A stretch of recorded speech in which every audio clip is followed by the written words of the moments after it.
നമസ്കാരം. നിങ്ങളെ കുറിച്ച് രണ്ട് നല്ല വാക്ക് പറഞ്ഞ കടകംപള്ളി സാറിന് നന്ദി പറഞ്ഞുകൊണ്ട്, പ്രസ് ക്ലബിന് നന്ദി പറഞ്ഞുകൊണ്ട് രണ്ട് കാര്യങ്ങൾ. ആദ്യം നമ്മൾ ഇൻട്രൊഡ്യൂസ് ചെയ്യാം. രാഹുൽ ഈശ്വർ, ഞങ്ങൾ മെൻസ് കമ്മീഷന് വേണ്ടി ഫൈറ്റ് ചെയ്യുന്നവരാണ്. മുകേഷ് നായർ, അൻസി, അഡ്വക്കേറ്റ് അഫ്സൽ. ശ്രീ മുകേഷിനെതിരെ ഇതേപോലൊരു വ്യാജ പരാതി ഉണ്ടാകുകയും ബഹുമാനപ്പെട്ട കോടതിയിൽ നിന്ന് അനുകൂലമായ വിധി കിട്ടുകയും മറ്റും ചെയ്തു. അതോടൊപ്പം പുരുഷ കമ്മീഷന്റെ ഭാഗമായി ഇത് വിളിക്കുന്നത് രണ്ട് കാര്യങ്ങൾ കാണിക്കാനാണ്. അഡ്വക്കേറ്റ് അഫ്സലിനും നമ്മുടെ മുകേഷിനും അൻസിക്കും ഇത് 2025 കേരള നിയമസഭയിൽ അവതരിപ്പിക്കാൻ വേണ്ടി നിയമസഭ പുറത്തുവിട്ട ബില്ലാണ്. അതിന് ഡേറ്റ് ലഭിച്ചിരുന്നു. ബഹുമാനപ്പെട്ട സ്പീക്കർ ഷംസീറിൽ നിന്ന് ഡേറ്റ് ലഭിച്ചിരുന്നു. എൽദോസ് കുന്നപ്പള്ളിയാണ് സ്വകാര്യ ബില്ലായിട്ട് അവതരിപ്പിക്കാൻ അത് മുതിർന്നത്. ബഹുമാനപ്പെട്ട പ്രതിപക്ഷ നേതാവ് ശ്രീ വി ഡി സതീശൻ അത് അദ്ദേഹത്തിന്റെ പാർട്ടിക്കുള്ളിൽ, കോൺഗ്രസിനുള്ളിൽ ആദ്യം അവതരിപ്പിക്കണമെന്ന് പറഞ്ഞുകൊണ്ട് ആ ദിവസം അത് അവതരിപ്പിക്കാൻ കഴിഞ്ഞില്ല. ശ്രീ എൽദോസ് കുന്നപ്പള്ളി അടക്കം ഞങ്ങളടക്കം അദ്ദേഹത്തെ റിക്വസ്റ്റ് ചെയ്യുന്നത്, ശ്രീ വി ഡി സതീശൻജിയോട് റിക്വസ്റ്റ് ചെയ്യുന്നത് കൂടുതലായി കൊണ്ടുപോകണം, എത്രയും പെട്ടെന്ന് നമ്മുടെ നിയമസഭയിൽ അവതരിപ്പിക്കണം എന്നുള്ളതാണ്. അപ്പൊ ഈ രണ്ടു പേർക്കും ഇതൊന്ന് കൈമാറിയിട്ട് നമ്മുടെ പ്രസ് മീറ്റിലേക്ക് വരാം.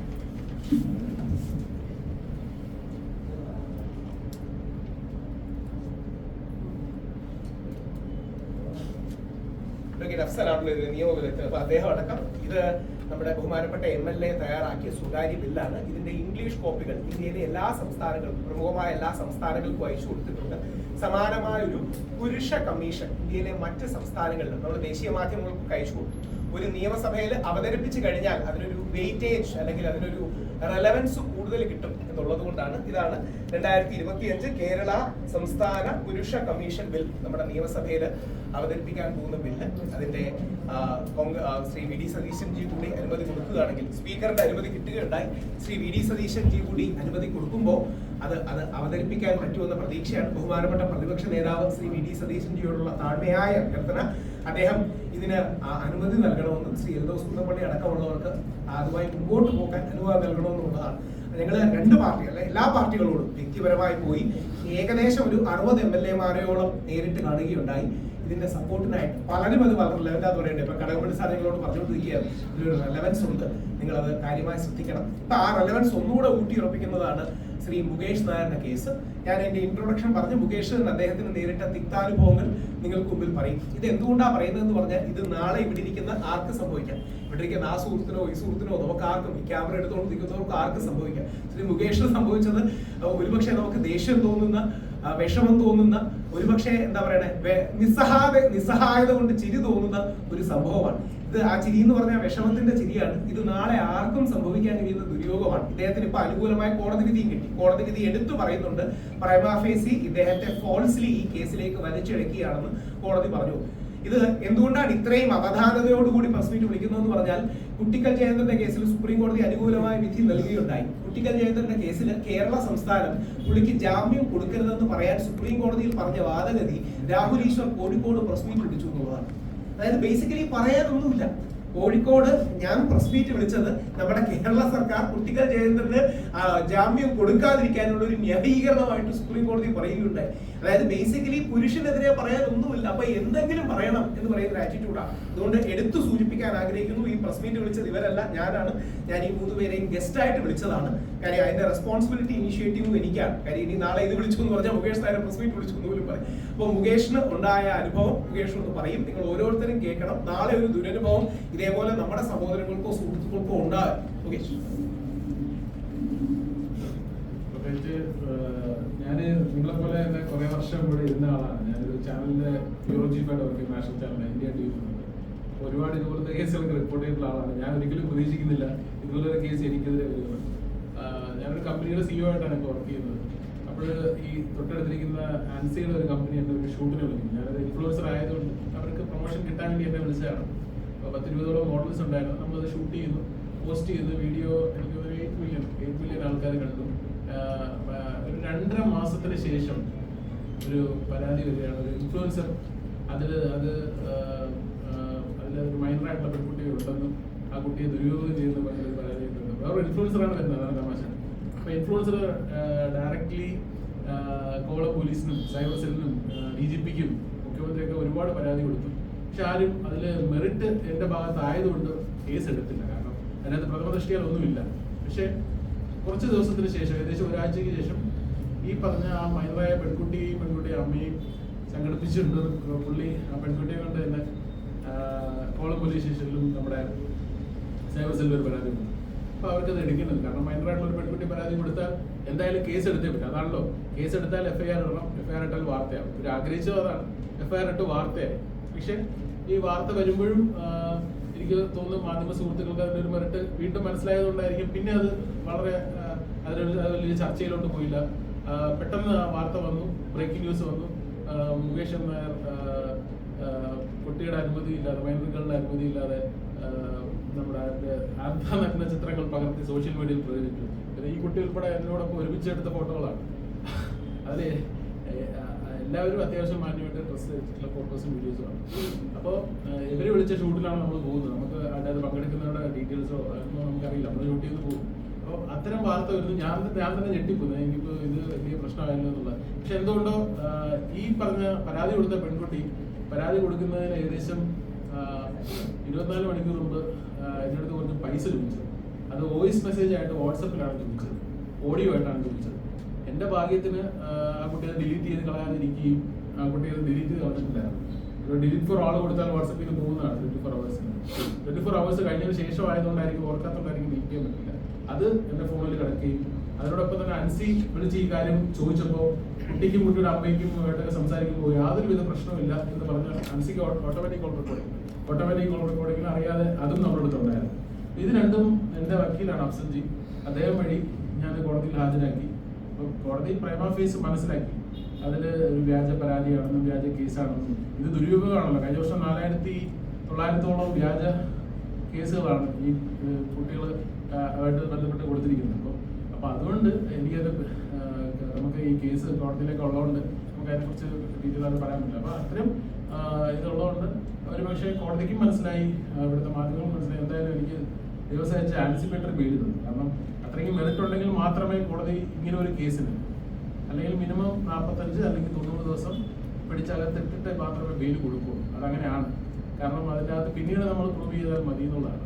പക്ഷെ അത്തരം ഒരു ദുരനുഭവം ഉണ്ടാവാതെ തന്നെ അല്ലെങ്കിൽ ഇത്തരം തെളിവുകൾ ഞാൻ എൻ്റെ അഡ്വക്കേറ്റ് അഫ്സൽജി വഴി കോടതിയിൽ ഹാജരാക്കി കോടതി അനുകൂലമായി ഒരു വിധി തരികയും ചെയ്തു. അപ്പോൾ ഇതിൽ എനിക്ക് അപ്പോൾ ആ സമയത്ത് ഈ ഒരു പ്രശ്നം വന്ന സമയത്ത് രാഹുൽജിയെ കോൺടാക്ട് ചെയ്തു, എൻ്റെ മെറിറ്റിനെ കുറിച്ച് ചോദിച്ചു, അദ്ദേഹത്തിന് എല്ലാം അയച്ചു കൊടുത്തു. അദ്ദേഹം ഒരുപാട് സപ്പോർട്ട്, പ്രത്യേകിച്ച് മെന്റൽ സപ്പോർട്ട് എനിക്ക് തന്നു. കാരണം ഇങ്ങനെ പ്രശ്നം വരുമ്പോൾ നിങ്ങൾ വിഷമിക്കേണ്ട കാര്യമില്ല, കാരണം ഇതാർക്കെതിരെ എപ്പോഴും ഉണ്ടാകുന്നതാണ്. പുള്ളിക്കെതിരെ ആരെങ്കിലും എന്തൊക്കെ കുറെ വ്യാജം പരാതി കൊടുത്തു, പുള്ളി അതിൻ്റെ വലിയൊരു വ്യക്തിയാണ്. പുള്ളിയും പറഞ്ഞു അതൊന്നും ഒരു വലിയ കാര്യമൊക്കെ ഉണ്ട്. പക്ഷെ ഈ പറഞ്ഞാൽ ഈ വാർത്ത എപ്പോഴും വരുന്നത് നമ്മളെന്താണ് ഒരാളെ പിന്നെ FIR എടുത്തു അല്ലെങ്കിൽ കേസ് എടുത്തു എന്ന് പറഞ്ഞു. അപ്പോൾ കോടതി അയാളെ പരാമർശിച്ചുകൊണ്ട് അയാൾക്ക് അനുകൂലമായ ഒരു വിധി വന്നാൽ ആ വാർത്ത ആരും കൊടുക്കാറില്ല.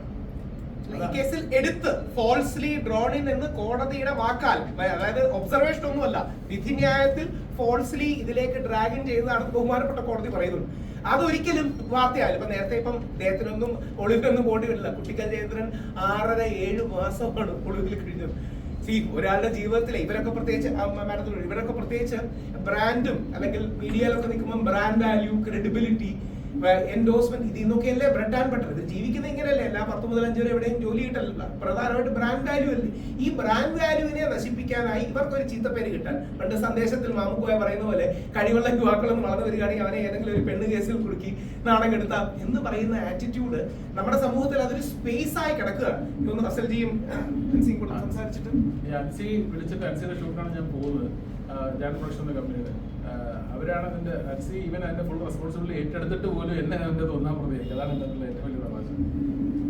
ആണാണ് എപ്പോഴും ഒന്നാം പ്രതിയാണ്. കേസായതുകൊണ്ടാണ് ചേട്ടനെ ഒന്നാം പ്രതിയാക്കിയതെന്ന് എനിക്ക് തോന്നുന്നു. കാരണം ഞാനാണ് ചേട്ടനെ ഇതിൽ വിളിക്കുന്നത്. എന്നെ ഒരു കമ്പനിയുടെ പ്രൊമോഷൻ വീഡിയോ ആയിട്ട് ഞാൻ ചേട്ടനെ വിളിച്ചതാണ്. അപ്പോൾ ചേട്ടൻ വന്നു, നോർമലി ചേട്ടനടുത്ത് കാര്യങ്ങളെല്ലാം പറഞ്ഞിട്ടുണ്ടായിരുന്നു. ഞാൻ വരുന്ന മോഡൽസിൻ്റെ അടുത്ത് ഓൾറെഡി പറയുന്നുണ്ട് അവരുടെ ഓൺ കോസ്റ്റും കംഫർട്ട് ആയിരിക്കണം എന്ന് പറഞ്ഞ് തന്നെയാണ് ഞാൻ വിളിച്ചിരിക്കുന്നത്. അപ്പോൾ എന്തോ പറയാൻ വേണ്ടിയിട്ട് ആ കുട്ടി വന്നു, ആ കുട്ടിയുടെ അമ്മയും ഭയങ്കര ഹാപ്പി ആയിട്ടാണ് വരുന്നത്. ആ കുട്ടി ഓൾറെഡി എനിക്ക് ആ കോസ്റ്റ്യൂം എടുത്ത് അയച്ചു തന്നു, ഇങ്ങനെയൊക്കെ എന്നുള്ളത്. ബാക്കി ആ വീഡിയോ കണ്ടു കഴിഞ്ഞാൽ മനസ്സിലാവും, ബാക്കി എല്ലാവരും ഡീസൻ്റ് ആയിട്ടുള്ള കോസ്റ്റ്യൂംസ് ആണ് ഇട്ടിരിക്കുന്നത്. ആ കുട്ടി എന്തോ പറയാൻ എനിക്ക് അറിയത്തില്ല. അപ്പോൾ അതുവരെയും എൻ്റെ അടുത്ത് നല്ല എൻ്റെ അടുത്തുനിന്ന് മാത്രമല്ല നല്ല സഹകരണമായിട്ട് നിന്ന കുട്ടിയാണ്. ഞാൻ പിടിച്ചെന്തൊക്കെയോ ചെയ്തു, അങ്ങനെ ചേട്ടനെ എന്തോ ഇതിൽ ഇൻവോൾവ് ചെയ്യിക്കുന്ന രീതിയിലൊക്കെയാണ് സംസാരിച്ച് വെച്ചിരിക്കുന്നത്.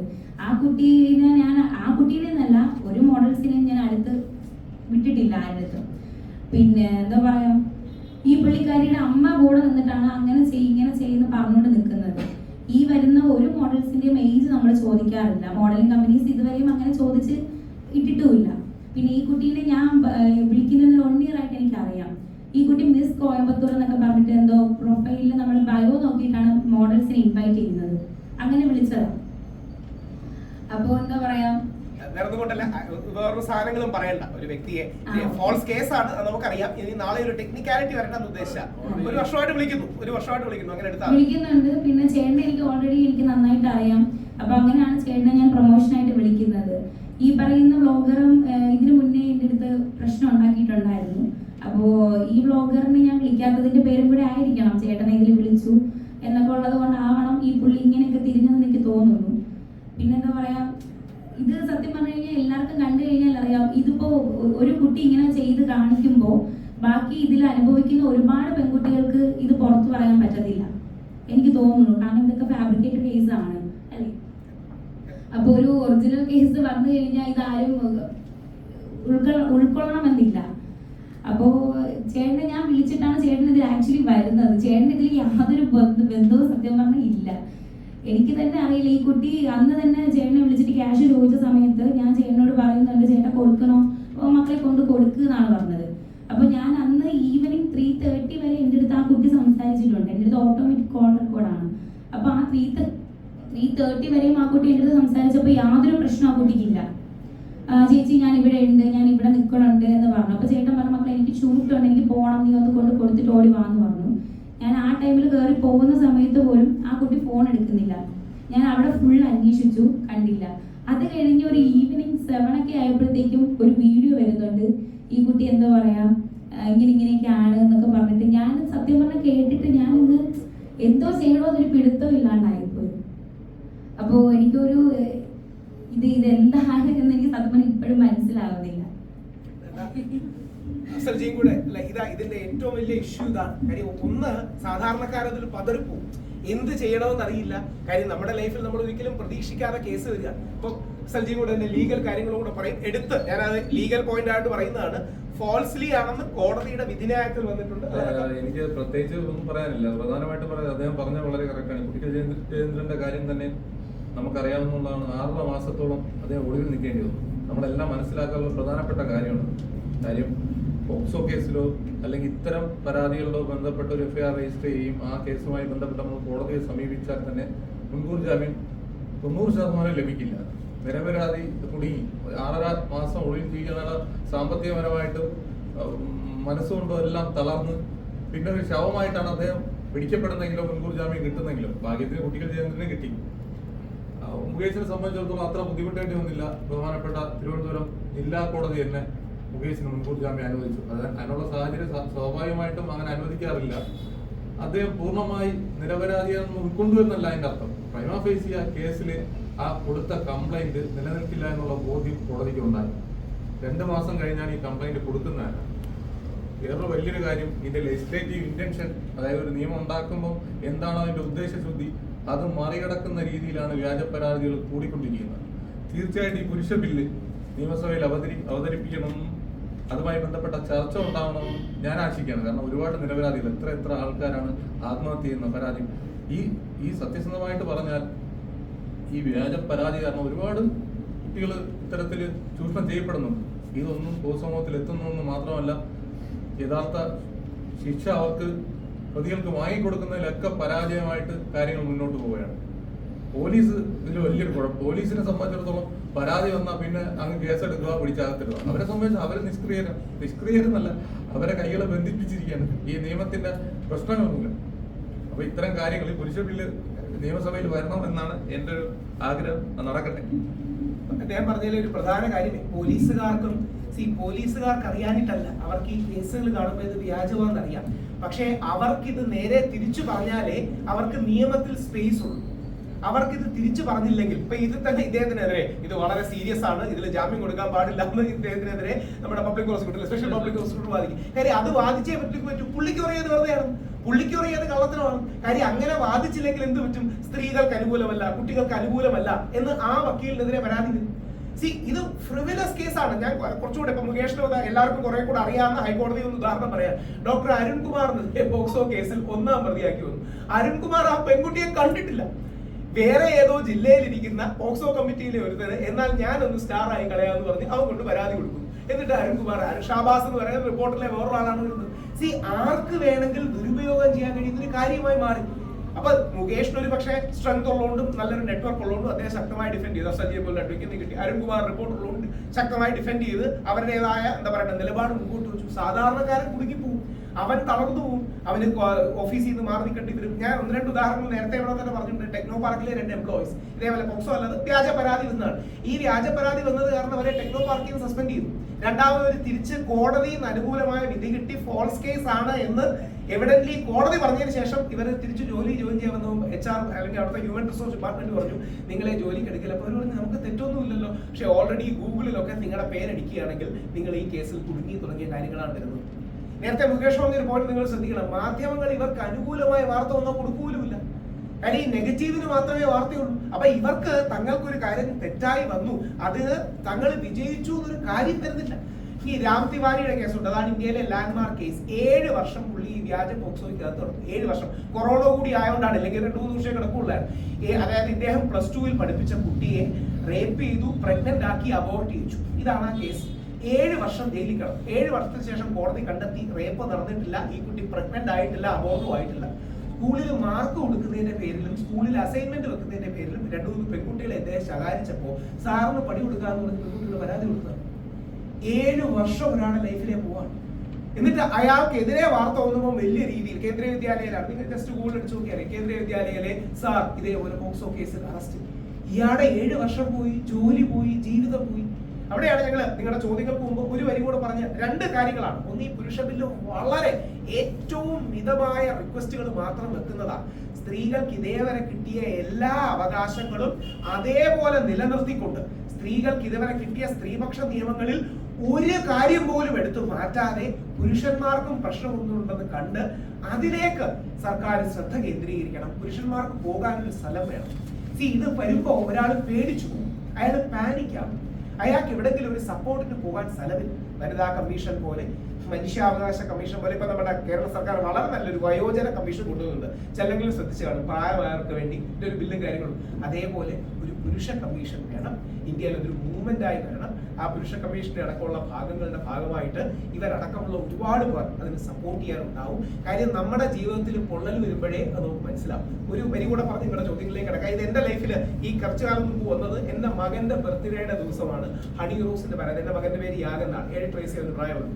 അപ്പൊ അവന്റെ 8ാമത്തെ ബർത്ത്ഡേക്ക് ആണ് ഹണി റോസിന്റെ പരാതി. ഒരു ശനിയാഴ്ചയാണ് വരുന്നത്. അപ്പൊ ആദ്യം ഈ ഹണി റോസിന്റെ പരാതിക്ക് മെറിറ്റ് ഇല്ലെന്ന് പറഞ്ഞു, പോലീസ് കേസ് എടുക്കില്ലെന്ന് പറഞ്ഞു. രണ്ടാമത് നിയമോപദേശം ചോദിച്ചു, കേസ് എടുക്കണ്ടെന്ന് പറഞ്ഞു. ഇതേ പരാതി ആ പെൺകുട്ടി അടുത്ത ദിവസം ചെന്ന് കൊടുത്തപ്പോൾ എനിക്കെതിരെ കേസെടുത്തു. അപ്പൊ അറസ്റ്റ് ഉണ്ടാവും എന്നെ വിളിച്ചു പറഞ്ഞു. അപ്പൊ എന്റെ മകന്റെ ബർത്ത്ഡേ പാർട്ടി നടക്കുന്ന ദിവസമാണ്. 7-8 അവന്റെ കൂടെയുള്ള പിള്ളേരുണ്ട്. അവരുടെ ഫ്രണ്ടിൽ വെച്ച് എന്നെ അറസ്റ്റ് ചെയ്തെന്ന് പറഞ്ഞാണ് ഞാൻ ഹൈക്കോടതിയിൽ പോയി ജാമ്യം തരും. ഹൈക്കോടതി അപ്പം തന്നെ ജാമ്യം തരും. അപ്പൊ ഹൈക്കോടതി അന്നല്ല, അതിന്റെ അടുത്ത ദിവസം ജാമ്യം തരും. ഇതിന്റെ പ്രശ്നം ആണിനെ ഈസി ടാർഗറ്റായി അടിക്കാൻ, ആണിനെ അടിക്കുന്നത് എന്തോ മെച്ചമാണ് എന്ന തെറ്റിദ്ധാരണ നമ്മുടെ സമൂഹത്തിലുണ്ട്. പുരുഷ വിരോധമാകരുത് സ്ത്രീപക്ഷം, അത്രയേ ഉള്ളൂ. സ്ത്രീപക്ഷത്തെ പൂർണ്ണമായി അംഗീകരിക്കുന്നു. അവരുടെ എല്ലാ അവകാശങ്ങളും ഒരു നൂറ്റാണ്ട് കൊണ്ട് പോരാടി നേടിയതാണ്. അത് അതേപോലെ നിലനിർത്തിക്കൊണ്ട് വ്യാജ പരാതികൾ വരികയാണെങ്കിൽ, ഫോൾസ് കംപ്ലൈന്റുകൾ വരികയാണെങ്കിൽ, അല്ലെങ്കിൽ എതിരാളികൾ ഈ വ്യാജ പരാതി വെച്ച് ഒരാളെ ടാർണിഷ് ചെയ്യാൻ നോക്കുകയാണെങ്കിൽ അതിന് ഒരു പ്രതിരോധം വേണം. നിയമസഭയിൽ വരെ എത്തിച്ചിട്ടുണ്ട്. ഇന്ത്യയിൽ ഒരു സംസ്ഥാനത്തും ഉണ്ടായിട്ടില്ല ഇതുവരെ. നിയമസഭയിൽ എത്തിച്ചിട്ടുണ്ട്. 140 MLA-മാർക്കും നിയമസഭ തന്നെ കാശ് ചെലവാക്കി പ്രിന്റ് എടുത്ത് കൊടുത്തിട്ടുണ്ട്. സ്പീക്കർ ഒരു ദിവസം അനുമതിയും തന്നിരുന്നു. ഒഫീഷ്യലി സ്പീക്കർ അനുമതിയും തന്നു. ചില കാര്യങ്ങളാൽ എൽദോ സ്കൂൾ പള്ളിക്ക് അവതരിപ്പിക്കാൻ പറ്റിയില്ല. ഞങ്ങളുടെ താഴ്മയേറിയ അഭ്യർത്ഥന, പ്രതിപക്ഷ നേതാവ് ആദരണീയനായ ശ്രീ VD സതീശൻ പോലെ വലിയൊരു ഇന്റലക്ച്വൽ ആണ് അദ്ദേഹം, വലിയ ഒരുപാട് വായനയുള്ള ആളാണ്. അദ്ദേഹം അതിന് അനുമതി കൊടുക്കുമെന്നാണ്, അവതരിപ്പിക്കാൻ അനുമതി കൊടുക്കണം എന്നുള്ളതാണ്. ചോദ്യങ്ങളോ മറ്റോ മുകേഷിന്റെ കാര്യത്തിലൊക്കെ ഉണ്ടെങ്കിൽ ദയവായി ചോദിക്കും. പ്രധാന നിർദ്ദേശങ്ങൾ എന്തൊക്കെയാണ്? മൂന്ന് കാര്യങ്ങൾ, അതായത് ഒരുപാടുണ്ട്, പക്ഷെ കറക്സ് 3 ഉള്ളൂ. ഒന്ന്, പെൺകുട്ടിയുടെ പേര് നമ്മൾ പറയാൻ പാടില്ല. ഇപ്പൊ ഞങ്ങൾ 2 നിയമം പഠിച്ചുകൊണ്ടാണ് പെട്ടെന്ന് ഇടപെട്ട് വിലക്കിയത്. വേറൊരു റെഫറൻസ്, ഒരു സ്ഥലത്തിന്റെ റെഫറൻസ് പറയരുത്. കാര്യം ഒരു കാരണവശാലും അങ്ങനെ പെൺകുട്ടിയെ ഐഡന്റിഫൈ ചെയ്യുന്ന ഒരു കാര്യം നമ്മൾ പറയരുത്. അതാണ് നിയമം, അത് നമ്മൾ അനുസരിക്കണം. ഞാൻ നമ്മുടെ വിജയബാബു ഇതേപോലെ ഫേസ്ബുക്ക് ലൈവില് ആ പെൺകുട്ടിയുടെ പേര് പറയുണ്ടായി. ഞാൻ വിളിച്ചു പറഞ്ഞാൽ വിജയബാബുവിനെ കൊണ്ട് ഡിലീറ്റ് ചെയ്യും. ഞാൻ പറഞ്ഞത് പാടില്ല. ആ കുട്ടി കൊടുത്ത കള്ളപ്പരാതിയാണ്, അത് വേറെ. ഒരു സിനിമയിൽ ഹീറോയിൻ ആക്കാത്തതുകൊണ്ടാണ് ആ കുട്ടി പരാതി കൊടുക്കുന്നത്. അതായിക്കോട്ടെ, പക്ഷെ നമ്മൾ മാന്യത കാണിക്കണം. നമ്മൾ ആ പെൺകുട്ടിയുടെ ഐഡന്റിഫിക്കേഷൻ, ആ പെൺകുട്ടിയെ ഐഡി ചെയ്യുന്ന ഒരു കാര്യങ്ങളും പറയാൻ പാടില്ല. ഇതേപോലെ പ്രഥമ ദൃഷ്ടിയ എങ്കിലും കേസ് ഉണ്ടെന്ന് കാണാതെ പുരുഷന്റെ പേരും പുരുഷന്റെ ഫോട്ടോയും അടക്കം വെളിയിൽ പോകാൻ പാടില്ല. അതായത് കോടതി പ്രഥമ ദൃഷ്ടിയ കേസ് ഉണ്ടെന്നോ ഇയാൾ കുറ്റക്കാരനാണെന്നോ ഒക്കെ പറയുകയാണെങ്കിൽ മാധ്യമങ്ങൾക്കും സോഷ്യൽ മീഡിയയിലും ഒക്കെ അയാളെ കുറിച്ച് എന്ത് വേണമെങ്കിലും പറയാം, പൊങ്കാല ഇട്ടോളൂ അയാളെ കയറി. പക്ഷെ ഒരു നിരപരാധിക്ക് ആ ദുര്യോഗം ഏൽക്കേണ്ടി വരരുത്. അതാണ് ഒന്ന്. 2, നമ്മൾ ഓരോ സജഷൻസ് ആയിട്ട് കൃത്യമായിട്ട് മുമ്പോട്ട് പോകുന്ന പിന്നെ പുരുഷന്മാർക്കടക്കം ഈ സാഹചര്യങ്ങളിൽ പുരുഷ കമ്മീഷൻ ഫ്രീ ആയിട്ടുള്ള ലീഗൽ മെന്ററിംഗ്, കൗൺസിലിംഗ് തുടങ്ങിയ കാര്യങ്ങൾ പുരുഷന്മാർ ചെയ്യണം. 3, നമ്മൾ പറയുന്നതല്ല, ബഹുമാനപ്പെട്ട കേരള ഹൈക്കോടതിയിലെ ജസ്റ്റിസ് PV കുഞ്ഞികൃഷ്ണൻ സാറിന്റെ അടക്കമുള്ള ബെഞ്ച്, ബദറുദ്ദീൻ സാറിന്റെ ബെഞ്ച്, പിന്നെ 10 സെപ്റ്റംബർ 2024 ബഹുമാനപ്പെട്ട കോടതി പറയുന്ന ഒരു കാര്യമാണ്. കോടതി പറയുന്നത് കുറ്റാരോപിതർക്കും റൈറ്റ് ടു പ്രിവസി ഇവർക്കുമുണ്ട്. ആ റൈറ്റ് ടു പ്രിവസി ഉയർത്തിപ്പിടിക്കണം. അതായത് വിധി വന്നതിന് ശേഷമല്ല, അത് തന്നെ ഹേമ കമ്മിറ്റിയുടെ റിപ്പോർട്ടിന്റെ കോണ്ടെക്സ്റ്റിലൊക്കെയാണ് അത് പറയുന്നത്. അപ്പൊ ഇവരുടെ റൈറ്റ് ടു പ്രിവസി നമുക്ക് വേണം. ഇതേപോലൊരു പുരുഷ കമ്മീഷൻ വേണം. അതിൽ ഏറ്റവും പ്രധാന അംഗങ്ങളിൽ ഒന്നൊരു സ്ത്രീയാണ്. പുരുഷ കമ്മീഷനിൽ ഈ ബില്ലിൽ ഡ്രാഫ്റ്റ് ചെയ്തിരിക്കുന്നതിൽ ഏറ്റവും പ്രധാനപ്പെട്ട ഒരു അംഗം സ്ത്രീയാണ്. അതിന്റെ കാരണം സ്ത്രീ അവകാശങ്ങളെ അംഗീകരിക്കുകയും ഈ സ്ത്രീക്ക് ഒരു ഇമ്പോർട്ടന്റ് കോൾ ഉണ്ട് അതിനകത്ത്. ഈ ഏതൊക്കെ കേസ് പരിഗണിക്കണം, ഏതൊക്കെ കാര്യങ്ങൾ അക്സെപ്റ്റ് ചെയ്യണം, അത് തീരുമാനിക്കുന്ന ഒരു സ്ത്രീയാണ്. കാര്യം നാളെ ഏതെങ്കിലും തെറ്റുകാരായ പുരുഷന്മാർ ഈ ബില്ലിനെ മറയാക്കി രക്ഷപ്പെടരുത്. നമ്മളങ്ങനെ ലീഗൽ ഡിഫൻസ് ഉണ്ട്. ഈ ബില്ല് തുടങ്ങുന്നത് പോലും ഞാൻ 2 വരി വായിക്കാം. ഈ ബില്ല് തുടങ്ങുന്ന ആ ഒരു വരി വായിക്കാം, അതിന്റെ സത്യസന്ധത നിങ്ങൾക്ക് മനസ്സിലാവും. സ്ത്രീകൾക്കാണോ പുരുഷന്മാർക്കാണോ സമൂഹത്തിൽ കൂടുതൽ ലിംഗാധിഷ്ഠിതമായ പ്രശ്നങ്ങൾ അനുഭവിക്കേണ്ടി വരിക എന്ന് നമ്മൾ ആത്മാർത്ഥമായി ചിന്തിച്ചാൽ അത് സ്ത്രീകൾക്ക് തന്നെയാണ് എന്ന് നിസ്സംശയം പറയാം. എല്ലാ കണക്കുകളും പഠനങ്ങളും അത് സ്ത്രീകൾക്ക് തന്നെയാണ് എന്നാണ് തെളിയിക്കുന്നത്. എന്നാൽ അതോടൊപ്പം മാറുന്ന ലോകത്തിൽ പുരുഷന്മാർക്കും അവരവരുടേതായ പ്രശ്നങ്ങളുണ്ടെന്ന് തിരിച്ചറിയുമ്പോഴാണ് യുവജന കമ്മീഷൻ മാതൃകയിൽ ഒരു പുരുഷ കമ്മീഷൻ വേണം എന്ന് പറയുന്നത്. ബഹുമാനപ്പെട്ട സുപ്രീം കോടതിയിലടക്കം നമ്മൾ ഇത് റേസ് ചെയ്തു. അതുകൊണ്ട് ഇത് നമ്മളുടെ അച്ഛൻ, നമ്മുടെ സഹോദരൻ, നമ്മുടെ സുഹൃത്തിന് വേണ്ടിയാണ്. ഓർക്കുക, എന്റെ അച്ഛൻ, സഹോദരൻ, സുഹൃത്ത് ജയിലിൽ നിന്ന് ഒരു വ്യാജ പരാതി അകലത്തിൽ മാത്രമാണ്. അവര് ജയിലിൽ നിന്ന് ഒരു വ്യാജ പരാതി അകലത്തിൽ മാത്രമാണ്. ഇപ്പൊ മുകേഷ് DGPക്ക് പരാതി കൊടുത്തു, എനിക്ക് തന്നെ കോപ്പി കൊടുത്തിട്ടുണ്ട്. DGPക്ക് പരാതി കൊടുക്കേണ്ടത് മുകേഷ് ഉത്തരവാദിത്തമാണ്. ഞാൻ തമാശ മുകേഷിനോട് പറഞ്ഞു, നിവിൻ പോളി പരാതി കൊടുത്തിട്ട് DGP അനങ്ങുന്നില്ല, സാക്ഷാൽ ഉമ്മൻചാണ്ടി സാറിന്റെ കേസ് DGP അനങ്ങുന്നില്ല, അല്ലെങ്കിൽ എൽദോസ് കുന്നപ്പള്ളിക്കെതിരെ വ്യാജ പരാതിയാണെന്ന് കോടതി പറഞ്ഞിട്ട് അനങ്ങുന്നില്ല. മുകേഷിന് നീതി കിട്ടുകയാണെങ്കിൽ സന്തോഷം. കാര്യം പോലീസുകാർക്ക് അത് എത്തുമ്പോഴേ ഒരു കോൾഡ് മനസ്ഥിതിയാണ്. പരാതി ഉണ്ടല്ലോ, നമ്മൾ അന്വേഷിക്കാം എന്ന് പറയുന്ന ഒരു കാഷ്വൽ മട്ടാണ്. നേരെ തിരിച്ചൊരു പെൺകുട്ടി വ്യാജ പരാതി എടുത്താൽ പോലും പോലീസിന് സമ്മർദ്ദമാണ് ഇവനെ 2 ദിവസം ജയിലിൽ പിടിച്ച് കിടത്തണമല്ലോ. കാര്യം നാളെ പോലീസിന് പറയാൻ കഴിയുന്ന ഡിഫൻസ് കണ്ടോ അവൻ 3 ദിവസം ജയിലിൽ കിടന്നു എന്നുള്ളതാണ്. ഈ ഒരു ദുരവസ്ഥയിലേക്ക് നമ്മൾ പോകരുത്. അത് ഏറ്റവും ഇന്റർവ്യൂ ചെയ്യാൻ കഴിയുന്നത് നിങ്ങൾ മീഡിയക്കാർക്കാണ്. കാര്യം ആ മാധ്യമങ്ങൾ പറയുന്നതിന് വലിയ വാല്യൂ ഉണ്ട്. കോടതികളിൽ പോലും മാധ്യമങ്ങൾ പറയുന്നതിന് വാല്യൂ ഉണ്ട്. അതുകൊണ്ടാണ് ജസ്റ്റിസ് PV കുഞ്ഞികൃഷ്ണൻ കോടതിയിലെ ഹിയറിംഗിൽ നൌഷാദ് എന്ന് പറഞ്ഞ് കണ്ണൂരിലെ ഒരാൾക്കെതിരെ വ്യാജ പരാതി വന്നു. ആ ഹിയറിംഗിൽ ജസ്റ്റിസ് കുഞ്ഞികൃഷ്ണൻ ബെഞ്ചിലിരുന്ന് പറഞ്ഞു, ഈ കേസ് രാഹുൽ ഈശ്വറിന്, നിങ്ങൾ എന്റെ അഡ്വക്കേറ്റ് ഉണ്ടാകും, നിങ്ങൾ രാഹുൽ ഈശ്വറിന് ഇതുപോലുള്ള കേസുകൾ എടുത്ത് ഫൈറ്റ് ചെയ്യാൻ, സോഷ്യൽ ആക്ടിവിസം വഴി ഫൈറ്റ് ചെയ്യാൻ പറയണോ. നൌഷാദ് ഒരു സ്ത്രീയെ സ്ഥിരമായി ജോലിക്ക് വരാത്തോണ്ട് പുറത്താക്കി, പഞ്ചലല്ലാത്ത ജസ്റ്റിസ് PV കുഞ്ഞികൃഷ്ണൻ അടിച്ചാൽ കിട്ടും. ആ സ്ത്രീ 3 മാസം കഴിഞ്ഞ് ഇയാൾ കഴിഞ്ഞ വർഷം എന്നെ കയറി പിടിച്ചു. അതായത് ഇയാൾ ജോലിയിൽ നിന്ന് പുറത്താക്കിയതിന്റെ ദേഷ്യം കഴിഞ്ഞ വർഷം ഇയാൾ എന്നെ കയറി പിടിച്ചു എന്ന് പറഞ്ഞ് അവര് കേസ് കൊടുത്തു. പോലീസ് ഇയാളെ അറസ്റ്റ് ചെയ്തു. ഇയാൾ കേസ് ക്വാഷ് ചെയ്യാൻ വേണ്ടിയാണ് കോടതി വന്നത്. വ്യക്തിവിരോധം തീർക്കാൻ ചെയ്യുന്നതാണ്, പ്രശ്നങ്ങൾ തീർക്കാൻ ചെയ്യുന്നതാണ്. ശ്രീ സിദ്ദിഖിന്റെ കേസ് നിങ്ങൾ കണ്ടാണ്. ആ കേസ് നിങ്ങൾ വായിച്ചു നോക്കണം. ആദ്യം പറഞ്ഞത് എന്നെ വാക്കുകൾ കൊണ്ട് അസോൾട്ട് ചെയ്തു, 2ാമത് പറഞ്ഞത് എന്റെ സെക്ഷൽ ഫേവർ എന്നോട് ചോദിച്ചു, 3ാമത് പറഞ്ഞത് എന്നെ റേപ്പ് ചെയ്തു. എന്ത് ഈസി ആയിട്ട് മാറി പോവാണ്. അപ്പോ ഇതിന്റെ പ്രശ്നം അവർക്ക് വെറുതെ പറഞ്ഞാൽ മതി. ഈ ബാക്കി അനുഭവിക്കുന്ന പുരുഷന്റെ പ്രശ്നം എന്താ? ഇവൻ കോടതിയിൽ പോകണം, ഇവൻ അഡ്വക്കേറ്റിന് റിസോഴ്സ് അറേഞ്ച് ചെയ്യണം, മീഡിയയുടെ ഫ്രണ്ടിൽ നാണം കെടണം, കുടുംബങ്ങളുടെ ഫ്രണ്ടിൽ നാണം കെടണം. ഈ നാണക്കേടിന്റെ ഒരു അവസാനം വേണ്ടേ? നാളെ നമുക്കത് വരുമ്പോഴാണ് നമുക്ക് പൊള്ളുന്നത്. നമുക്കത് വരുമ്പോഴേ നമുക്ക് പൊള്ളുകയുള്ളൂ. അപ്പോൾ ഞങ്ങൾക്ക് അതാണ്, നിങ്ങൾ എന്തെങ്കിലും ചോദ്യങ്ങളുണ്ടെങ്കിൽ ദയവായി ചോദിക്കുക. മീഡിയക്കാർക്കും രണ്ടുപേർക്കാണ് ഇതിൽ ഏറ്റവും പുരുഷന്മാരെ ഹെൽപ്പ് ചെയ്യാൻ കഴിയുന്നത്. നിങ്ങൾ മീഡിയക്കാർക്കും കോടതിക്കും. ഞങ്ങൾ മീഡിയക്കാരോട് റിക്വസ്റ്റ് ചെയ്യുന്നത്, പുരുഷനെതിരെ ഇപ്പോ വാർത്ത കൊടുക്കാൻ തടയൊന്നുമില്ല, നിങ്ങൾ വാർത്ത കൊടുത്തോളൂ. അയാൾക്ക് അനുകൂലമായി വന്നാൽ അതും കൂടെ ഒന്ന് കൊടുക്കണം. അയാൾക്ക് അനുകൂലമായി വന്നാൽ അതും കൂടി ഒന്ന് കൊടുക്കണം. കാര്യം അതാണല്ലോ എന്റെ മര്യാദ. അപ്പൊ നാളെ മുകേഷിനെ ഏതെങ്കിലും വലിയൊരു കമ്പനി എൻഗേജ് ചെയ്യാൻ നോക്കുകയാണ് ബ്രാൻഡ് അംബാസിഡർ ആയിട്ട്, അവര് സെർച്ച് ചെയ്യുമ്പോൾ രണ്ടും കാണുമല്ലോ. ഇയാൾക്കെതിരെ ഇതേപോലെ ഒരു കേസും ഇയാൾക്ക് അനുകൂലമായി കോടതി വിധി എന്ന് കാണും. ഈ അടുത്തിടയ്ക്ക് ഞാൻ പേര് പറയുന്നില്ല, കാര്യം അവർക്ക് ഇപ്പോഴും വിളി പറയാൻ പറ്റിയാണ്. എന്റെ അടുത്ത് എന്റെ വൈഫ് ദീപയുടെ അടുത്ത സുഹൃത്തിന്റെ ഫാദർ, വളരെ പ്രായമായ അത്യാവശ്യം ഉന്നതനായ ഉദ്യോഗസ്ഥൻ, 6 ദിവസം ജയിലിൽ ഒരു കാര്യം തീർച്ചയായിട്ടും അദ്ദേഹം പറഞ്ഞാൽ വളരെ ശരിയായിട്ടുള്ള കാര്യമാണ്. നമ്മൾ ഈ കാര്യം ഡയറക്ടർ രഞ്ജിത്തിന്റെ കാര്യത്തില് 2 അക്യൂസേഷൻ ഉണ്ടായി. രണ്ടാമത്തത് എനിക്ക് തോന്നുന്നു ഒരു പയ്യനാണ്. ആ കേസ് കർണാടക ഹൈക്കോടതിയിൽ ആന്റിസിപ്പേറ്ററി ബെയിൽ ഓർഡർ നിങ്ങൾക്ക് ആർക്കെങ്കിലും അറിയാമോ? അങ്ങനെ ഒരു ഹോട്ടൽ തന്നെ ഇല്ലായിരുന്നു. എന്തുകൊണ്ട് നിങ്ങൾ ആ വാർത്ത കൊടുക്കട്ടെ? അദ്ദേഹത്തിന്റെ രാഷ്ട്രീയമോ അക്കാര്യങ്ങളോ മറച്ചിരുന്നില്ല. ഒരാളെ അക്യൂസേഷൻ അദ്ദേഹം ജീവിതം, ഞാൻ അതിനുശേഷം അദ്ദേഹത്തെ ഒരൊറ്റ മാധ്യമങ്ങളിലോ ഒന്നും കണ്ടിട്ടില്ല. അദ്ദേഹം മാനസികപരമായി തളർന്നതാണ്. സ്ത്രീയെ പീഡിപ്പിച്ചു എന്ന് മാത്രമല്ല, പുരുഷനെ പീഡിപ്പിച്ചു എന്നാണ് രണ്ടാമത്തെ കേസ്. അങ്ങനെ ഒരു ഹോട്ടൽ തന്നെ ഇല്ല. ഓർഡർ വായിച്ചതാണ്, രണ്ടാമത്തെ ഓർഡർ വായിച്ചത്. കർണാടക ഹൈക്കോടതി പറഞ്ഞ കൃത്യം വാചകം, classic example of a false case. ഇത് വ്യാജ കേസിന്റെ ക്ലാസിക് എക്സാമ്പിൾ ആണ്. 2012 പീഡിപ്പിച്ചു എന്നാണ് ഈ പുരുഷൻ വാർത്ത കൊടുത്തത്. രേവതി മാഡത്തിനെ വരെ, അതായത് രേവതി മാഡത്തിന് ഈ പയ്യന്റെ നഗ്ന ചിത്രങ്ങൾ രഞ്ജിത്ത് സാർ അയച്ചു കൊടുത്തു എന്നൊക്കെ പറഞ്ഞു. 2012 സംഭവിച്ചു എന്നാണ് പുള്ളി പറഞ്ഞത്. ആ ഹോട്ടൽ 2015 തുടങ്ങിയത്. 2015 തുടങ്ങിയ ഹോട്ടലിൽ 2012 പീഡിപ്പിക്കാൻ പറ്റൂല്ലോ. ഇതിന്റെ പ്രശ്നമേ അപ്പം മീഡിയയിൽ സ്പേസ് കിട്ടാനും. പോട്ടെ, നമ്മുടെ നിവിൻ പോളിയുടെ കേസില് ഡിസംബർ 14, 15, 16 നിവിൻ പോളി ദുബായിൽ വെച്ച് പീഡിപ്പിച്ചു എന്ന് പറഞ്ഞു. നിവിൻ പോളി ആ സമയത്ത് കൊച്ചിയിലായിരുന്നു. എന്നിട്ട് ഈ പെൺകുട്ടിയോട് മീഡിയക്കാർ ചോദിക്കുകയാണ്, നിങ്ങൾ ഈ കള്ളം പറഞ്ഞല്ലേ എന്ന് പറയുമ്പോൾ ഒരു നാമമില്ലാതെ പെൺകുട്ടി പറയാണ്, അത് ഉറക്കപ്പിച്ചില്ല, ഞാൻ പറഞ്ഞ ഡേറ്റ് മാറിപ്പോയതാണ്. ഇപ്പോഴും നിങ്ങൾക്ക് അറിയാവുന്നില്ല, നിവിൻ പോളിയുടെ കൂടെ 6 പേർക്കെതിരെ കൂടെ ആരോപണമുണ്ട്. അവർക്കെതിരെ ഇപ്പോഴും അന്വേഷണം തുടങ്ങുകയാണ്. നിവിൻ പോളിയുടെ ഭാഗ്യത്തിന് നിവിൻ പോളി കൊച്ചിയിലുണ്ടായിരുന്നു. ഇപ്പൊ മുകേഷ്, ഞാൻ ഈ മുകേഷ് ഞങ്ങൾ സംസാരിച്ചു, എല്ലാ സാധനവും നോക്കി. ഈ പെൺകുട്ടി മുകേഷിനോട് കാശ് ചോദിക്കുന്നുണ്ട്, ഇത്തരം സാധനങ്ങളുണ്ട്, ഇത് ദൈവം സഹായിച്ച ഓട്ടോമാറ്റിക് റെക്കോർഡിംഗ് സാധനങ്ങളുണ്ട്. ഇതൊന്നും ഇല്ലെങ്കിൽ എങ്ങനെ തെളിയിക്കും? ഇതൊന്നും ഇല്ലെങ്കിൽ എങ്ങനെയാ തെളിയിക്കാൻ പറ്റുക? അപ്പൊ എന്നിട്ട് പോലീസുകാർക്ക് പ്രത്യേകിച്ച് തെളിവൊന്നും കിട്ടില്ല. മുകേഷ് നായർ അന്വേഷണത്തിലാണ്. ഒരിക്കലും തീരാത്ത പ്രവാസിയുടെ യാത്ര എന്ന് പറയുന്നത്, ഒരിക്കലും തീരാത്ത പോലീസിന്റെ അന്വേഷണത്തിൽ ഇത് പോകും. ഇവർക്ക് വീടില്ലേ, കുടുംബമില്ലേ, നാട്ടുകാരില്ലേ, വീട്ടുകാരില്ലേ, അച്ഛനില്ലേ, അമ്മയില്ലേ, ബന്ധുക്കളില്ലേ? നാളെ നമ്മുടെ ബന്ധുക്കളുടെ കല്യാണത്തിൽ വിളിച്ചാൽ നമ്മൾ പോകാൻ മടിക്കും. കാര്യം എന്താ? ആരെങ്കിലും പറഞ്ഞ അങ്ങനെ 2-3 പേരുടെ ഇവിടെ നമ്മൾ വിളിച്ചിട്ടുണ്ടായിരുന്നു. അങ്ങനെ ഒരാള് പറയാണ്, സ്വന്തം അച്ഛനും അമ്മയും ഇപ്പൊ എന്നെ, അതായത് പുള്ളി നിരവധി 52 ദിവസം ജയിലിൽ കിടന്നു. ഇതേ പ്രശ്നം നമ്മളെ കൊണ്ടുവരും. 52 ദിവസം പുള്ളി ജയിലിൽ കിടന്നു. അവസാനം കോടതി ഫുള്ള് വാഷ് ചെയ്ത് വ്യാജ കേസാന്ന് പറഞ്ഞു. ഇപ്പം പോലും അച്ഛനും അമ്മയും ഒന്നും പുള്ളി ഒരു സ്ഥലത്ത് പോലും പരിപാടിക്ക് വിളിക്കില്ല. കാര്യം നാണക്കേടാണ്. കാര്യം വളരെ പ്രമാദമായ ഒരു കേസാണ്, നാണക്കേടാണ്. ഇതേപോലെ പണി കൊടുക്കാൻ ചെയ്യുന്നതാണ്. അപ്പം ഇതിന് തടയാൻ എന്താ? ഒരു പൊതുജനത്തിന്റെ അവയർനെസ് ആണ് ഇതിന് പ്രധാനം. Public awareness. 2, legal intervention. ഞങ്ങളാൽ കഴിയുന്ന ലീഗൽ ഇന്റർവെൻഷൻ നടത്തുന്നുണ്ട്.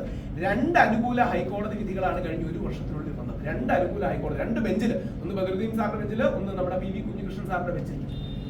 ഈസി ആയിട്ട് വെറുതെ ടെക്നിക്കലി അങ്ങ് ലോക്ക് ചെയ്യാനുള്ള ഒരു അവസരമാണ്. നാളെ നിങ്ങൾക്കും എനിക്കും ഇത് വരും. നാളെ നമ്മുടെ മക്കൾക്കോ നമ്മുടെ എന്താ പറയുക കുട്ടികൾക്ക് ഇത് വരും. ഒരു കാലത്ത് നമ്മൾ ആലങ്കാരിക പറയാറുണ്ട്, വീട്ടിൽ എനിക്ക് 2 പെൺകുട്ടികളുണ്ട്, അല്ലെങ്കിൽ അതുകൊണ്ടാണ് ഞാൻ കൺസേൺ. എനിക്ക് അതേപോലെ 2 ആൺകുട്ടികളാണ്.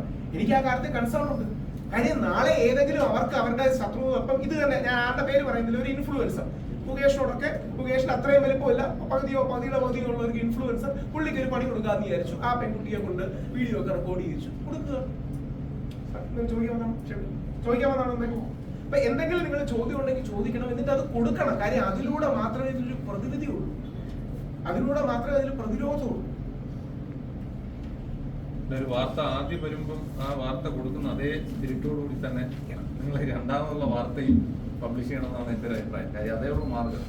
നിങ്ങൾ ആദ്യമുള്ള വാർത്ത മാത്രമാണ് കൊടുക്കുന്നത്. വാർത്ത കൊടുക്കണ്ടെന്ന് പറയത്തില്ല. മുകേഷിനെ പ്രതിയാക്കിയാൽ മുകേഷ് പ്രതിയാണെന്നുള്ള വാർത്ത കൊടുക്കുക. മുകേഷിന് ജാമ്യം കിട്ടി മുകേഷ് നിരപരാധിയായി പുറത്തു വരുമ്പോഴും ആ വാർത്തയും അതേ രീതിയിൽ കൊടുക്കും.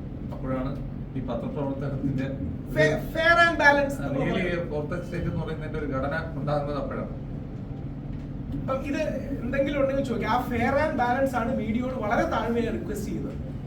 ഇത് ഇനി ഇവരുടെ ലൈഫിനെ ബാധിക്കുന്നതാണ്, ഇവരുടെ ബ്രെഡ് ആൻഡ് ബട്ടറിനെ ബാധിക്കുന്നതാണ്. ഇപ്പൊ നാളെ ആലോചിച്ചു ഏതെങ്കിലും ഒരു പ്രധാന കമ്പനി നമ്മളൊരു ബോർഡ് മീറ്റിംഗിന്റെ ഭാഗമായിട്ടിരിക്കുകയാണ്, മുകേഷ് നായരെ എൻഗേജ് ചെയ്താലോ, മുകേഷ് നായരെ ഇനോഗ്രേഷൻ വിളിച്ചാലോ, പുള്ളി ഇനോഗ്രേഷന് പോയിട്ട് ലോക റെക്കോർഡ് കിട്ടുന്ന ഒരു വ്യക്തിയാണ്, മുകേഷിനെ വിളിച്ചാലോ എന്ന് വിചാരിക്കും. അപ്പൊ അവിടെ നിന്ന് ആരെങ്കിലും പറയും എന്തിനും നമ്മൾ തൊല്ല പിടിക്കുന്നത്, നിങ്ങൾക്കെതിരെ എന്തോ കേസില്ലേ? നിങ്ങൾ ആലോചിച്ച് നോക്കിയാൽ ഇതല്ലേ നിങ്ങൾ പറയും നമ്മൾ എന്തിനു തൊല്ല പിടിക്കുന്നത്, അങ്ങനെക്കെതിരെ കേസില്ല. അപ്പൊ ഒരുത്തം പറയാതിരിക്കട്ടെ ഇത് വ്യാജ കേസാണോ, ആയിക്കോട്ടെ, നമുക്കതൊന്നും അറിയേണ്ട കാര്യമില്ല. നമ്മൾ എന്തിനാണ് ഒരു കോൺട്രവേഴ്സി പെടുന്നത്? അയാളെ ഇത് ഇദ്ദേഹത്തിന്റെ ലൈഫിനെ, റവന്യൂവിനെ, ഇദ്ദേഹത്തിന്റെ ബ്രെഡ് ആൻഡ് ബട്ടറിനെ, ആഹാരത്തിനെ ബാധിക്കുന്ന കാര്യമാണ്. ഇത് ബാധിപ്പിക്കാൻ വേണ്ടിയാണ് പുള്ളിയുടെ എതിർഭാഗത്തുള്ളവർ ഇത് ചെയ്യുന്നത്. ഇത് മനഃപൂർവ്വം പുള്ളിക്ക് കൊള്ളണം എന്ന് പറഞ്ഞാണ് ഈ എതിർഭാഗത്തുള്ളവർ ചെയ്യുന്നത്. അങ്ങനെ മീഡിയയിലെ അടക്കം ഒരുപാട് രംഗങ്ങളിൽ ഒരുപാട് പേര് ഇല്ലാതായി. അതുകൊണ്ടാണ് നമ്മുടെ സുപ്രീം കോടതി ചീഫ് ജസ്റ്റിസ് രഞ്ജൻ ഗൊഗോയ് അദ്ദേഹത്തിനെതിരെ വ്യാജ പരാതി വന്നു. നമ്മളാരുമല്ല, സാക്ഷാൽ സുപ്രീം കോടതിയാണ്. പുള്ളിക്ക് നല്ല പൊള്ളലുണ്ടായി. എന്നിട്ട് പുള്ളി പറഞ്ഞൊരു വാക്ക് നിങ്ങൾ എപ്പോഴും ഓർക്കണം. പുള്ളി പറഞ്ഞു ഞാനൊരു മിഡിൽ ക്ലാസ്സുകാരനാണ്. സുപ്രീം കോടതി ചീഫ് ജസ്റ്റിസ് പറയുകയാണ് എന്റെ ജീവിതത്തിൽ ഞാൻ വലിയ കാശൊന്നും സമ്പാദിച്ചിട്ടില്ല, ആകെ സമ്പാദിച്ചത് കുറച്ച് അഭിമാനമാണ്, ആ അഭിമാനത്തെ കളയാൻ ഞാൻ സമ്മതിക്കില്ല. എന്നിട്ട് പുള്ളി തന്നെ പുള്ളിയുടെ കേസ് കേട്ടു. അത് തെറ്റായിപ്പോയി, ഇത് വേറൊരു കാര്യം. പുള്ളി തന്നെ പുള്ളിയുടെ കേസ് കേട്ടു. നമുക്ക് വരുമ്പോഴേ നമുക്ക് അതിന്റെ പൊള്ളൽ മനസ്സിലാവും. പുള്ളിയെ ഒരു പ്രധാനപ്പെട്ട ബെഞ്ചിൽ നിന്ന് മാറ്റാൻ അവിടെ നടത്തിയ ഒരു കളിയായിരുന്നു. പുള്ളിയെ ഒരു ബെഞ്ചിൽ നിന്ന് മാറ്റണം. പുള്ളി കുറച്ച് വർഷങ്ങൾക്ക് മുമ്പ് പുള്ളിയുടെ കൂടെ അസിസ്റ്റന്റ് ആയി നിന്ന ഒരു പെൺകുട്ടിയെ ദേഹത്ത് തോണ്ടി. ഇതാണ് പുള്ളിക്കെതിരെയുള്ള കേസ്. എന്ത് ഈസിയാണ്. സുപ്രീം കോടതി ചീഫ് ജസ്റ്റിസിന് ആ രീതി രക്ഷയില്ലാത്ത അവസ്ഥയിൽ മുകേഷ് നായർ, രാഹുൽ ഈശ്വരോ ഒക്കെ പറഞ്ഞ എന്താ? ഇപ്പൊ നേരത്തെ തന്നെ മാഡം ഇടയ്ക്ക് പറഞ്ഞതിൽ ഒരു തെറ്റുമില്ല. ഈ പറഞ്ഞ സാധനം ഞാൻ പറഞ്ഞെങ്കിൽ നാളെ വേണമെങ്കിൽ പോലീസുകാർ തന്നെ അറസ്റ്റ് ചെയ്യാം. ഇതാണ് എന്റെ കൗതുകം. അപ്പൊ ആണിനെ എങ്ങനെങ്കിലും കൊടുക്കണമെന്ന് വിചാരിക്കുന്ന ഒരു ആറ്റിറ്റ്യൂഡ് ഉണ്ടാകണം. പുരുഷവിരോധമല്ല പുരോഗമനം, അത്ര മാത്രമേ ഉള്ളൂ. പുരുഷവിരോധമല്ല പുരോഗമനം. നിങ്ങൾ മാധ്യമങ്ങൾ ദയവായി ഇത് കൊടുക്കണമെന്ന് അഭ്യർത്ഥിക്കുന്നു. എന്തെങ്കിലും ചോദ്യമില്ലെങ്കിൽ നമുക്ക് കൺക്ലൂഡ് ചെയ്യാം. മുകേഷിന്റെ വാക്കുകൾ തന്നെ താങ്ക്സ്. വളരെ സന്തോഷം. ഒരു കോടതി പോലും മെറിറ്റ് കണ്ടെത്തി ഫോൾസ്ലി അല്ലെങ്കിൽ കേസാണെന്ന് പറഞ്ഞ സംഭവം. അതിനോടൊപ്പം തന്നെ ഒരുപാട് പരാമർശങ്ങൾ വിധിയിൽ വന്നിട്ടുണ്ട്. എന്തുകൊണ്ട് 2.5 മാസത്തിൽ കൂടുതൽ കാലതാമസം എടുത്തു, വളരെ കൃത്യമായി നടത്തിയ ഫോട്ടോഷൂട്ടാണ്, 20-ലധികം മോഡൽസ് ഉണ്ടായിരുന്നു, അന്നൊന്നും പരാതിയില്ല എന്നൊക്കെ. അമ്മ ഫുൾ ടൈം ഉണ്ടായിരുന്നു. അമ്മ ഫുൾ ടൈം ഈ പെൺകുട്ടിയുടെ കൂടെ ഉണ്ടായിരുന്നു.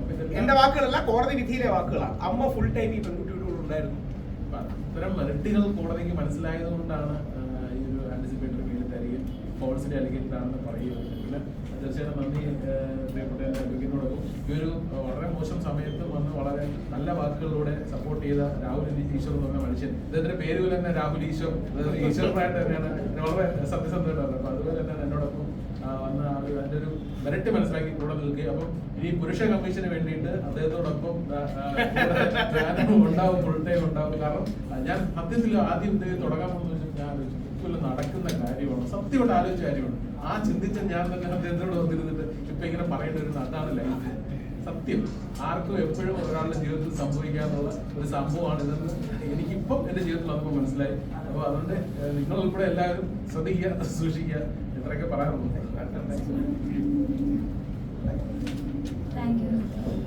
Thank you.